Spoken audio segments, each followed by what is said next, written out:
అభిమానంతో చేస్తారు. దాని తర్వాత ఎలక్షన్స్ అయిపోయిన తర్వాత వాళ్ళ పనిలో వాళ్ళకి వెళ్తారు.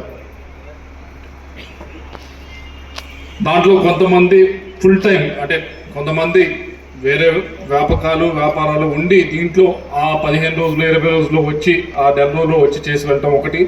కానీ కొంతమంది ఫుల్ టైం దీంట్లోనే పూర్తి సమయం దీంట్లోనే 5 సంవత్సరాల పాటు కూడా కేటాయించి తిరుగుతారు. ఆ తిరిగిన వారిలో ఎలక్షన్స్ అయిపోయిన తర్వాత వారి పరిస్థితి ఏమిటి అని అందరూ కూడా ఒకసారి వెనక్కి తిరిగి తప్పకుండా ఎలక్షన్స్ అయిన తర్వాత చూడవలసిన అవసరం ఉంది.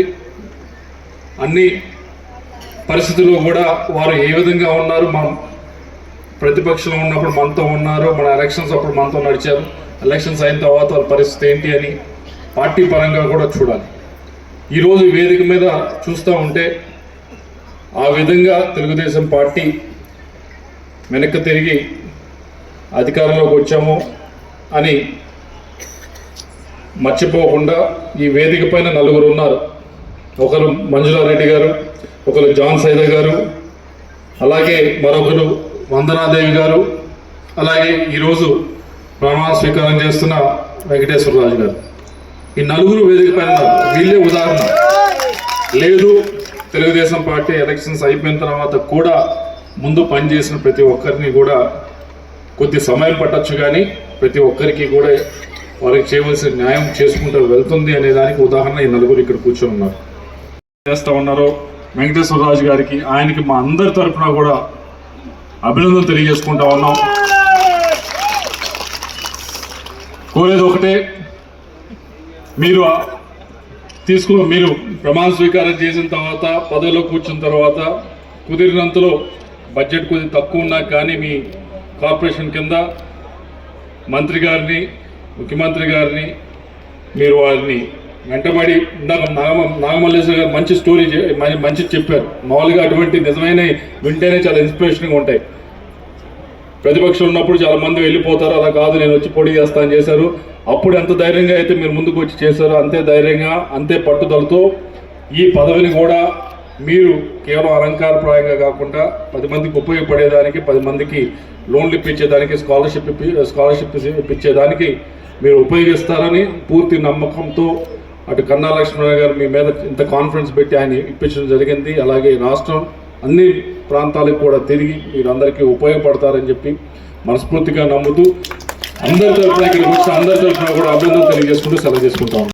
కానీ గెలిచిన తర్వాత రాష్ట్రాన్ని నడపాలి, అది కూడా ఆంధ్రప్రదేశ్లో ఉన్న పరిస్థితులు మీ అందరికీ తెలుసు. ఎంతటి ఆర్థిక భారంతో రాష్ట్రం నడుపుతూ ఉన్నాము, ఎంత ఆర్థిక లోటుతో రాష్ట్రం నడుపుతూ ఉన్నాము అని చెప్పి మీ అందరికీ కూడా తెలుసు. ఇంత ఎక్స్పీరియన్స్ ఉంది కాబట్టి చంద్రబాబు నాయుడు గారు ఎక్కడ కూడా ఏ ఒక్క వర్గానికి కూడా ఎటువంటి ఇబ్బంది లేకుండా ఈరోజు నడుపుతూ ఉన్నారు రాష్ట్రాన్ని. చెప్పాం ఎలక్షన్ సమయంలో సూపర్ 6 ప్రకారం ఇస్తాం ప్రతి హామీ అని చెప్పి. దాంట్లో అన్నదాత సుఖీభవ ఇచ్చాం. దాని తర్వాత తల్లికి వందనం ప్రతి ఒక్కరికి కూడా ఇవ్వడం జరుగుతుందని చెప్పాం, ఇచ్చాం. అలాగే ఉచిత బస్సు చాలామంది అవుతుందా లేదా అని చెప్పి చాలా గొడవ చేశారు, లేదు చేసి చూపించాం. పెన్షన్స్ లేదు ఇది అవ్వదు, 4,000 రూపాయలు ఎప్పటికి అవ్వాలి, పోయినసారి 2,000 నుంచి 3,000 పెంచడానికే 4-5 సంవత్సరాలు పట్టింది, ఇక్కడ ఎప్పుడు అవ్వాలి అన్నారు, కాదు చేసి చూపించాం.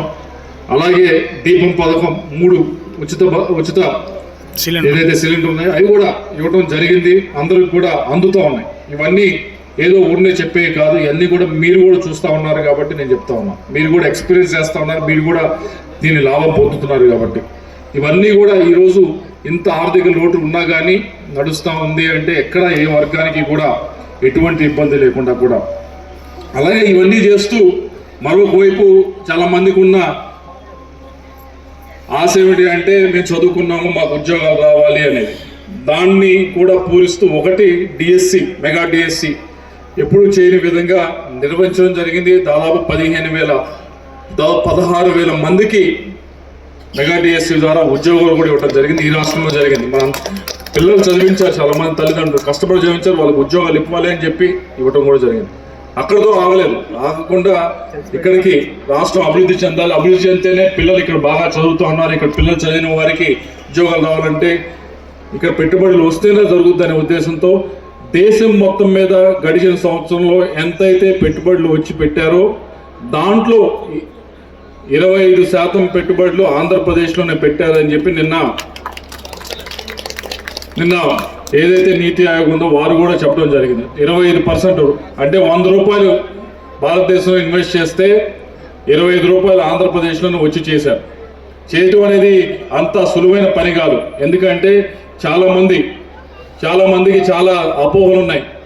మనం ఇన్వెస్ట్ చేస్తే లేకపోతే ఇక్కడికి వచ్చి మనం పెట్టుబడులను పెడితే మనకు వాటికి సరైన పద్ధతిలో నడుస్తుందా లేదా అనే చాలా మంది అపోహలు ఉన్నాయి. అటువంటివి పటాపంచలు చేస్తూ కూడా ఆ కాన్ఫిడెన్స్ ఇవ్వడం జరిగింది. కాబట్టి ఇక్కడికి వచ్చి అన్నీ కూడా చేస్తూ ఉన్నారు. ఇవన్నీ చేస్తూ ఉన్నది ఎందుకు అంటే ఇక్కడ రాష్ట్ర భవిష్యత్తు అలాగే పిల్లల భవిష్యత్తు నెక్స్ట్ జనరేషన్ భవిష్యత్తు బాగుండాలని చెప్పి ఇవన్నీ కూడా చేస్తూ ఉన్నాం.